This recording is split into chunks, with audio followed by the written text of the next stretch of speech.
Welcome back to my YouTube channel. My name is FPL Elma. So we're going to be going through my Game 28 team selection. Before we get into that, I'd like to thank you all guys for the continued support on the channel. I really appreciate it.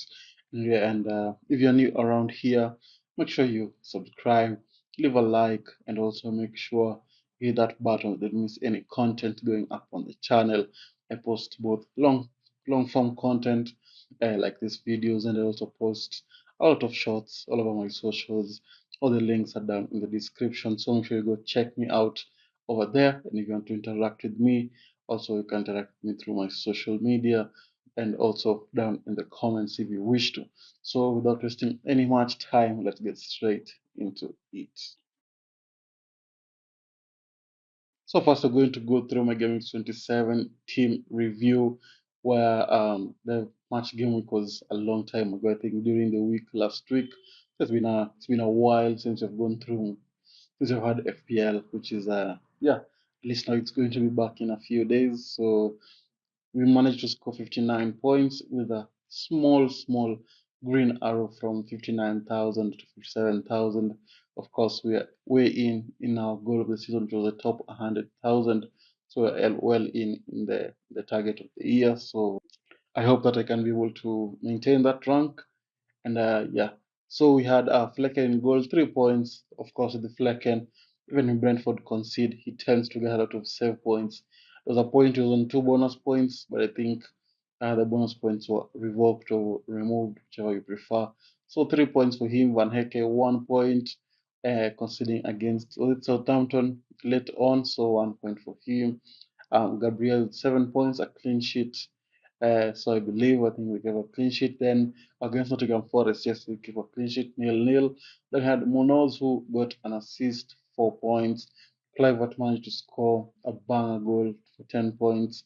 Palmer blanking once again despite Chelsea scoring 4 goals. He not managed any attacking returns, so 3 points. Rogers, who came off the bench for Isaac, who did not play, which was a surprise to many people. So at least I finally I get points for keeping Rogers for 7 points. Salah was the captain, did score 1 goal. Ozil got an assist. I think got an assist against Newcastle for 12 points. Buemo with an assist as well, 5 points. Same as Watkins, which I think he was a goal. I'm not so sure, 5 points. And Kuna, 2 points. We're going to talk about him in a minute.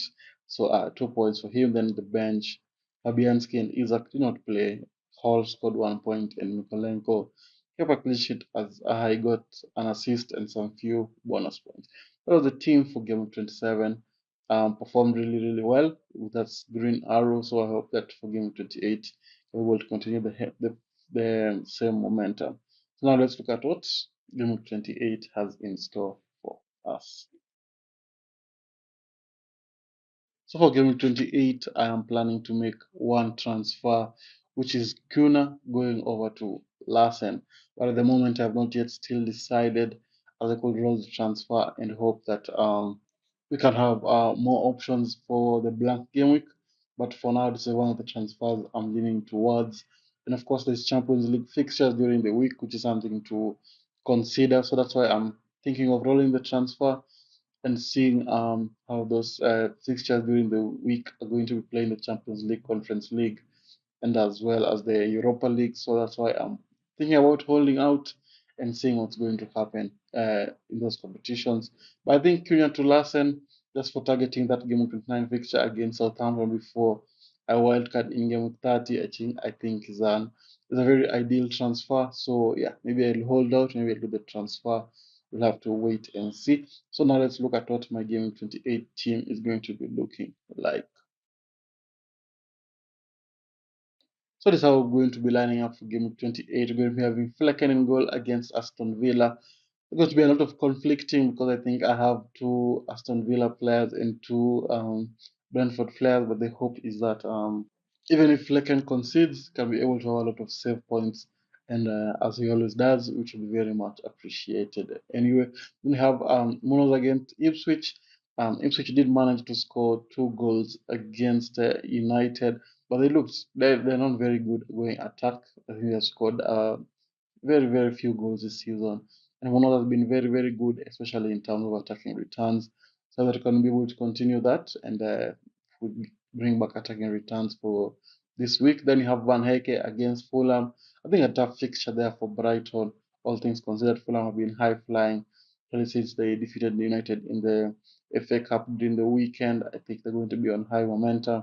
But hey, all you can hope for is maybe a cheeky goal from Van Heke, who I don't think he scores a lot, or maybe just a clean sheet will be very much appreciated. Then you have Gabriel against United. United just look very, very shaky in terms of their attacking power. So I'd expect a clean sheet there. And also, United have conceded, I think, the most goals from set pieces since Amorim took over. And of course, Arsenal are very good from set pieces. So I'd expect maybe a cheeky corner goal from Gabriel. Very much appreciated. It's been a while since they've had an attacking return from a set piece, Gabriel and Saliba. So I hope this time it's going to change the fortune and we're going to be able to get an attacking return. So that's the defense. Now let's look at the midfield. So it's how the midfield is going to be looking like. We're going to be having Palmer in there against Leicester.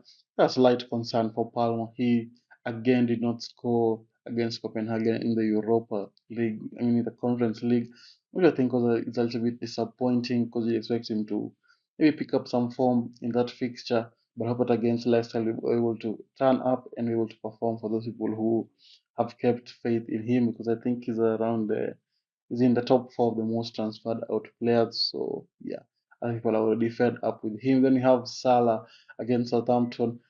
The slight concern I have is that the Liverpool players are going to be rotated because they have a tricky fixture against PSG. So that's something to consider with these Champions League players. But I expect Salah to start and hope he's going to be able to start against Southampton. Maybe bag a hat trick will be very much appreciated.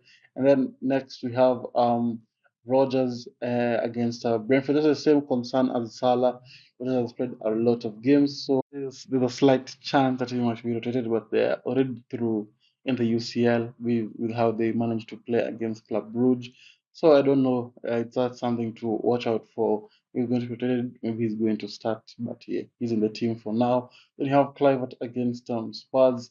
Spurs have just lost to AZ Alkmaar in the Europa League with only one shot on target, which I think is very ridiculous.